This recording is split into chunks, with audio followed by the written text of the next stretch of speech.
Hi friends, welcome to Pinko Pink channel. இன்னைக்கு என்ன video பார்க்க போறோம்னா பெங்களூர் வண்டர்லா அம்யூஸ்மெண்ட் பார்க்கோட பார்ட் 2 வீடியோ தாங்க பார்க்க போறோம். ஆல்ரெடி நான் பார்ட் 1 வீடியோ போட்டிருக்கேன். அதோட கண்டினியூஷன் தான் இருக்கும். ஆன்லைன்ல வண்டர்லா டிக்கெட் எப்படி புக் பண்றது அப்படிங்கறத ஆரம்பிச்சு நிறைய டீடைல்ஸ் வந்து நான் உங்க கூட ஷேர் பண்ணிருக்கேன். வீடியோவை ஸ்கிப் பண்ணாம கடைசி வரைக்கும் பாருங்க. நீங்க வண்டர்லா போறீங்க அப்படினா ஆன்லைன்ல புக் பண்றது தாங்க பெஸ்டா இருக்கும். நேர்ல போய் டிக்கெட் வாங்குறப்போ ரொம்ப கூட்டமா இருக்கும். ஆன்லைன்ல வண்டர்லா ஆஃபர்ஸ் அப்படிங்கறத கூகுள் பண்ணி அதுக்குள்ள நீங்க போனீங்கன்னா இந்த மாசத்துக்கு என்னென்ன ஆஃபர் இருக்கோ அதெல்லாமே உங்களால பார்க்க முடியும். இப்போ வந்து ரீசெண்டாக ஃபண்டாஸ்டிக் 4 அப்படின்ற ஒரு ஆஃபர் போயிட்டுருக்கு. இதில் பை 3 get 1 ஃப்ரீ கிடைக்குதுங்க. நாங்கள் போனப்போ சம்மர் ஆஃபரில் தான் போயிருந்தோம். அதில் 20% ஆஃபர் இருந்தது. அடுத்ததாக ஸ்டூடெண்ட்ஸ்க்கான ஆஃபர்ஸும் இதில் இருக்குது. ஸோ அது எல்லாமே நீங்கள் வியூ மோர் கொடுத்தீங்கன்னா அதில் எந்த மாதம் வரைக்கும் அந்த ஆஃபர் இருக்குன்றதை நீங்கள் செக் பண்ணிக்கலாம். நாங்கள் ரொம்ப நேரம் ட்ரை பண்ணது பர்த்டே ஆஃபரில் தாங்க ட்ரை பண்ணோம். ஆனால் அந்த பர்த்டே ஆஃபர்ன்றது மார்ச் மாதமே முடிஞ்சு போச்சு. இது தெரியாமல் ரொம்ப நேரம் நாங்கள் வந்து சர்ச் பண்ணிகிட்டு இருந்தோம். ஒவ்வொரு மாதத்துக்கும் ஒவ்வொரு மாதிரியான ஆஃபர்ஸ் போடுவாங்க. ஸோ நீங்கள் ஆஃபரில் டிக்கெட் எடுத்திங்கன்னா உங்களுக்கு வந்து ப்ரைஸ் ரொம்பவே கம்மியாக இருக்கும். அது மட்டும் இல்லாமல் மதியம் லஞ்சு, ஸ்நாக்ஸு, டின்னர் இது எல்லாத்துக்குமே சேர்த்து நீங்கள் வந்து டிக்கெட் எடுக்கிறப்பவே இதையும் கூடவே வந்து நீங்கள் புக் பண்ணிக்கோங்க. அதுதான் வந்து ரொம்பவே பெஸ்ட்டாக இருக்கும். ஏன்னா தனித்தனியாக ஒவ்வொருத்துக்கும் போய் நம்ம ஃபுட்டை வந்து தேடி வாங்க முடியாது. வெஜ்ஜு நான்வெஜ் ரெண்டுத்துக்குமே பஃபெட் இருக்குங்க. நாங்கள் அப்படி தான் புக் பண்ணோம். வண்டர்லா கேம்ஸ் எல்லாம் விளையாடணும்னா அதுக்குன்னு ஒரு ட்ரெஸ் கோடு இருக்குங்க. ஒன்று பாலிஸ்டர் இல்லைனா நைலான் இந்த மாதிரி ஏதாவது தான் நம்ம போட்டுட்டு வரணும்.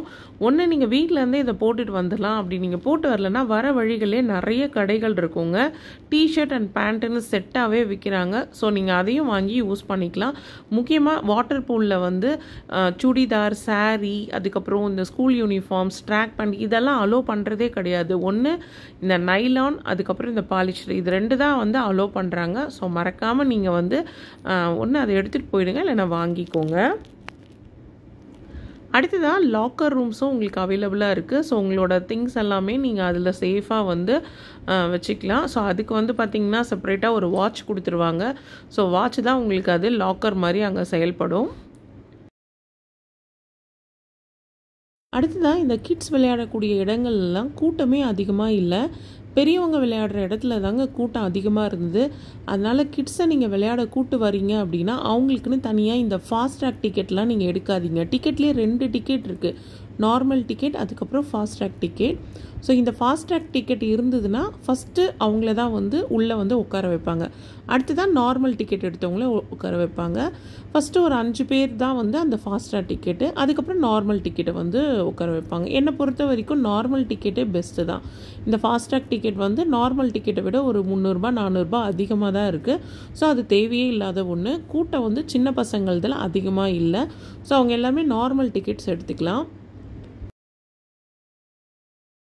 ஆன்லைனில் நம்ம டிக்கெட் புக் பண்ணாக்க நமக்கு வந்து கையில் வந்து எதுவுமே டேக் கட்டுறது இல்லைங்க. அங்கே நேராக போயிட்டு நம்ம டிக்கெட் எடுத்தால் மட்டும்தான் நமக்கு வந்து டேக் கொடுக்குறாங்க. அது மட்டும் இல்லாமல் இந்த ஃபாஸ்ட் ட்ராக் டிக்கெட் எடுத்தாக்கா அதுக்கு வந்து இந்த எல்லோ கலரில் கையில் வந்து டேக் கட்டுறாங்க. மற்றபடி நம்ம டிக்கெட்டை காமிச்சு அப்படியே உள்ளே போயிட வேண்டியதான். அடுத்ததாக மதியம் லஞ்சுக்கு பஃபெட் புக் பண்ணியிருந்தோம் இல்லைங்களா, அங்கே என்னென்ன டிஷ்ஷஸ்லாம் வச்சுருக்காங்க அப்படிங்கிறத நான் வந்து வீடியோ எடுத்திருந்தேன். நாங்கள் போனப்போ டைம் வந்து பார்த்திங்கன்னா 1 மணி ஆச்சு. ஆனால் அப்போ வரைக்கும் வந்து பார்த்திங்கன்னா பஃபெட்டை வந்து ஓப்பன் பண்ணல. எல்லோரும் வரட்டும் அப்படின்னு சொல்லியிருந்தாங்க. ஏன்னா நாங்கள் போயிருந்தப்போ ஒரு 10-15 பேர் தான் இருந்தோம். அங்கே நிறைய சேர்ஸ் வந்து காலியாக இருந்தது. எல்லோரும் வந்ததுக்கப்புறம் சர்வ் பண்ணுறோம் அப்படின்னு சொல்லியிருந்தாங்க. ஒவ்வொரு ஐட்டமாக எடுத்து வச்சுருந்தாங்க. சரி, அதுக்குள்ளே என்னென்ன ஐட்டம்ஸ்லாம் இருக்குது அப்படிங்கிறத நான் வந்து வீடியோ எடுத்திருந்தேன். ஸோ இங்கே டெசர்ட்டில் வந்து பார்த்திங்கன்னா ice cream, gulab jam, chicken rice, அதுக்கப்புறம் கீ ரைஸ், அதுக்கப்புறம் தயிர், ரசம், ப்ளைன் ரைஸ்னு ஏகப்பட்ட வெரைட்டி இருந்தது. இது எல்லாமே வந்து பார்த்திங்கன்னா ஒரு பர்சனுக்கு வந்து 549 வந்து சார்ஜ் பண்ணுறாங்க. ஸோ நான் வந்து பார்த்திங்கன்னா பிளேட்டில் வந்து எனக்கு பிடிச்ச ஐட்டம்ஸ்லாம் எடுத்துகிட்டு வந்தேன். கனிஷ்கா வந்து அவளுக்கு பிடிச்சதெல்லாம் எடுத்துகிட்டு வந்தேன். ஸோ இந்த மாதிரி நாங்கள் எல்லாருமே எது தேவையோ அதை வந்து எடுத்து வச்சு சாப்பிட்ருந்தோம். பஃபெட் வந்து ரொம்பவே டேஸ்ட் வந்து ரொம்பவே நல்லா இருந்ததுங்க. கண்டிப்பாக நீங்களும் வந்து பஃபெட் வந்து ட்ரை பண்ணலாம். வெஜ்ஜும் இருக்குது, நான்வெஜ்ஜும் இருக்குது. எது வேணாலும் நம்ம சாப்பிட்டுக்கலாம். ரொம்பவே சூப்பராக இருந்தது. பஃபெட் வந்து குறை சொல்கிற மாதிரி இல்லவே இல்லை. ஆனால் வாட்டர் பாட்டில் வந்து பார்த்திங்கன்னா ஒரு பாட்டில் வந்து 60 ரூபான்னு வந்து சார்ஜ் பண்ணுறாங்க. 1 டைம் மட்டும் நீங்கள் பாட்டில் வாங்கிக்கோங்க. அதுக்கப்புறம் அங்கேயே வந்து ஆரோ வாட்டர் இருக்குது. அப்பப்போ வேணுங்கிறத பிடிச்சி குடிச்சிக்கலாம். அடுத்ததான் இந்த சாஃப்ட் டாய்ஸ்க்கு வந்து இந்த ஒரு கேம் மாதிரி வச்சுருந்தாங்க. ஸோ இந்த ரிங்கு போடுறது, அதுக்கப்புறம் பால் போடுறதுன்னு இதெல்லாமே வந்து பார்த்திங்கன்னா லக்கு தாங்க. நமக்கு லக் இருந்தால் மட்டும்தான் இது கிடைக்கும். ஸோ இது வந்து எல்லாருமே ரொம்ப ஆர்வமாக வாங்கி போட்டு பார்த்தாங்க. அந்தளவுக்கு யாருக்குமே வந்து அது விழலை. ஈவினிங் 6:30க்கு அப்புறம் ஒண்டர்லாலேருந்து கிளம்பி நாங்கள் வந்து ரூம் புக் பண்ணுறதுக்காக வந்துட்டோம். ஒண்டர்லா போகணும் அப்படின்னா ஒரு பிரிட்ஜ் மேலே ஏறி தான் நம்ம ஒண்டர்லாவுக்கு வந்து போகிற வழி இருக்குது. அதுக்கு பக்கத்துலேயே தான் வந்து ரூம்ஸ் எல்லாமே நிறைய இருந்துச்சு. அங்கே வந்து பார்த்திங்கன்னா ஸ்கந்தா அப்படிங்கிற ஒரு ஹோட்டலில் தான் வந்து நாங்கள் ஸ்டே பண்ணியிருந்தோம். இங்கே வந்து பார்த்திங்கன்னா ரூம்ஸ் எல்லாமே சூப்பராக இருந்ததுங்க. நாங்கள் வந்து சூட் ரூம் வந்து எடுத்திருந்தோம். எதுவுமே ஆன்லைனில் புக் பண்ணல, நேரில் போய் கேட்டோம். ரூம்ஸ் இருந்ததுன்னாங்க.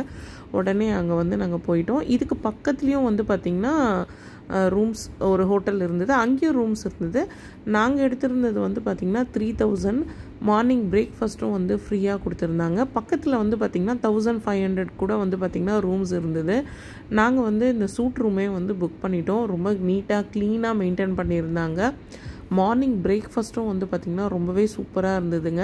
நீங்கள் ஒண்டர்லா போகிறீங்க அப்படின்னா உங்களுக்கு ரூம்ஸ் தேவைப்படுதுன்னா கண்டிப்பாக நீங்கள் இந்த 2 ஹோட்டல்லையும் ப்ரிஃபர் பண்ணிக்கலாம். ஏன்னா ரெண்டுமே வந்து பார்த்திங்கன்னா பக்கத்துலேயே இருக்குது, மெயினில் இருக்குது. ஒரு 2 வருஷத்துக்கு முன்னாடி மதுரையில் இருக்க பிரசிடென்ட் அப்படிங்கிற ஹோட்டல் பற்றி நான் வீடியோ போட்டிருந்தேன். ஸோ அந்த ஹோட்டல் வந்து பார்த்திங்கன்னா கோவிலுக்கு பக்கத்தில் மெயின்லேயே இருக்குங்க.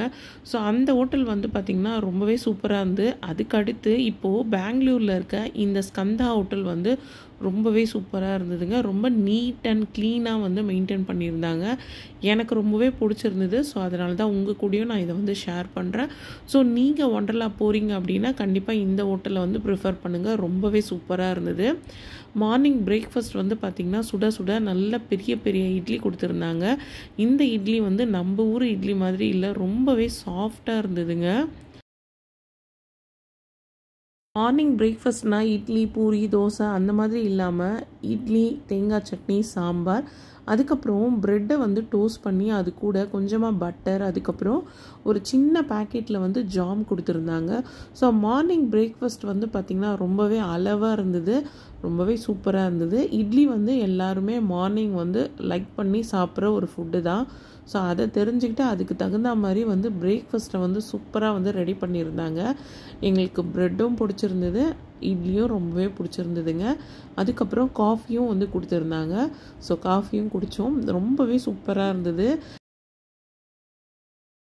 பெங்களூரில் இருக்க ஒண்டர்லாவுக்கு நீங்கள் பிளான் பண்ணுறீங்க அப்படின்னா அங்கே தங்குறதுக்கு இந்த ஹோட்டலை ப்ரிஃபர் பண்ணிக்கோங்க. ரொம்பவே சூப்பரான ஒரு ஹோட்டலாக இது இருக்கும். பெங்களூரில் நிறைய சாஃப்ட் டாய்ஸ் வந்து ஓனாக மேனுஃபேக்சரிங் பண்ணி சேல் பண்ணுறாங்க. ஸோ இந்த இடத்துல வந்து பார்த்திங்கன்னா டாய்ஸ் எல்லாமே ரொம்பவே நல்லா இருந்ததுங்க. சின்னதுலேருந்து பெரிய சைஸ் வரைக்கும் வச்சுருக்காங்க. ரேட்டும் வந்து பார்த்திங்கன்னா நம்ம பார்கெயின் பண்ணி வாங்கிக்கலாம். நாங்கள் வந்து ஒரு பொம்மை வாங்கியிருந்தோம். இந்த பொம்மையை வந்து 600 ருபீஸ்ன்னு சொன்னாங்க. நாங்கள் வந்து 300 ருபீஸ்க்கு வந்து வாங்கியிருந்தோம். ரொம்பவே சூப்பராக இருந்தது, நல்லா சாஃப்டாக இருந்துச்சுங்க. ஸோ இந்த வீடியோ இதோட முடியுது ஃப்ரெண்ட்ஸ். இந்த வீடியோ உங்கள் எல்லாருக்குமே பிடிச்சிருக்குன்னு நினைக்கிறேன். வீடியோ பிடிச்சிருந்தா வீடியோக்கு ஒரு லைக் கொடுங்க. இந்த வீடியோவில் சொன்ன இன்ஃபர்மேஷன் உங்களுக்கு ரொம்பவே யூஸ்ஃபுல்லாக இருந்தால் உங்கள் ஃப்ரெண்ட்ஸ் அண்ட் ஃபேமிலிக்கும் ஷேர் பண்ணுங்கள். நெக்ஸ்ட் வீடியோவில் பார்க்கலாம் ஃப்ரெண்ட்ஸ்.